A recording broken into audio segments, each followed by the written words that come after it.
Jenna, and I wanted to make a video today on personality. So a lot of people online will talk about when they take personality tests, it depends on who's out. So I have found, before I knew I was multiple, that personality tests were not quite, stable for me. Afterwards, it makes so much more sense. So there's a lot of personality systems you can go with. You can go with myers-brigs. You can go with the like the four, what are they called? Four temperaments. The choleric, melancholy, sanguine, phlegmatic. I think that's kind of like one of the most basics. Then you get Myers-Briggs with the INFJ, who's supposed to be the most rare, and like we're all INFJs. I don't know. I'm an INFJ.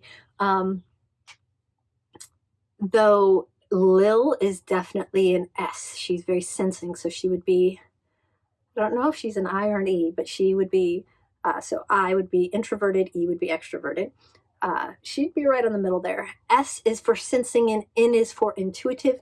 Basically, the best way for this one is if you walk into walls when you're not dissociative, you're an N. People who are N's are so up in their heads, they're not in the front of the world anyway, I think probably there might be a lot more N's in the multiplicity community, because we were already up here when trauma, and we were like, you know what, this sensing stuff of the world, we're out.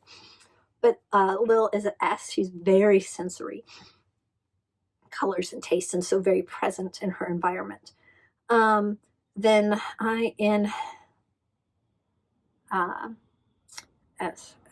F. So then you have feeling versus thinking. So Jen, I think, would be a T. So she would be an INTJ, because which is more on feeling or thinking, it's usually what statements they use. I think versus I feel. Well, I feel like blah, blah, blah. Hey, I was thinking about, I find that T's versus F's usually reveal themselves in their dialogue.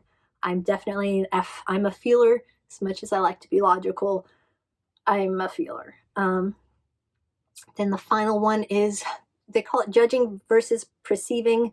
I don't know why, but it's basically if you're schedule oriented or not. And J is the only letter that I consistently score high on. Like, I think most of us are J to one extent or another. So schedule oriented, like things neat and tidy and systems, and yay, boxes. Oh, boxes for the sake of boxes. All right. And so P's are very relaxed and easygoing. That would be my husband. I'm married that one thing that I like. So in that system, the alters can land very easily in quite different places than the host. However, I find that the enneagram has been very intriguing to me when it comes to personality types in my system. So if you're familiar with the enneagram, there are 9 types, and it's really hard to get a handle on the first time you dip your toe into it. I didn't understand it. I had been studying personality, ironically, since I was in high school. Like, I was like, oh, this is really interesting. So when I dipped my toe into the enneagram, I was like, oh, this is hocus pocus. This makes no sense.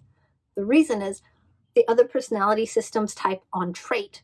This is the trait you have. You're organized or you're relaxed.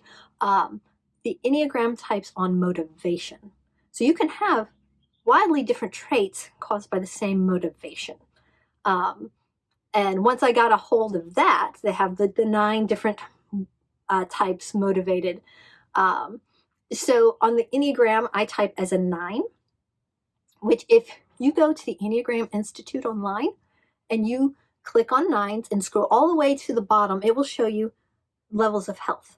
This is a 9 at the most healthy, 9's the most unhealthy.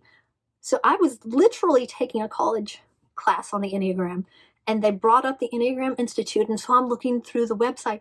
9's at their most unhealthy. It says multiple personalities, may be possible because 9s so dissociate. It is kind of a personality trait. They avoid pain so much so, and not pain really as much as conflict, so much so that they will dissociate. It's a personality trait of the 9s. Okay, here's the intriguing thing about the Enneagram. The Enneagram has different numbers that the person will go to in health or stress. And so the number that 9s tend to go to in stress, and I've gone to the health number in stress too, but they tend to go to 6. 6s are motivated by fear, insecurity, and that is Jen. Jen is your classic 6 on the Enneagram. Like, I'm reading 6s and I was like, oh my gosh, like, this is Jen. And then we go to 3 in health. 3s are the promoter and the achiever, and they're very self-assured and confident of, like, Lil. Everything that Lil is. I'm like, oh, there's my health number. We're just not, as we aren't integrated, we are totally separate in our parts as well. So I have found it really fun to use the Enneagram to type my alters, and they don't all fall like neatly, but they do tend to be around 3 and around 6, and 9 as well. But so I have found that to be pretty fun and like the most accurate of the personality typings, because it's still working even with me in parts.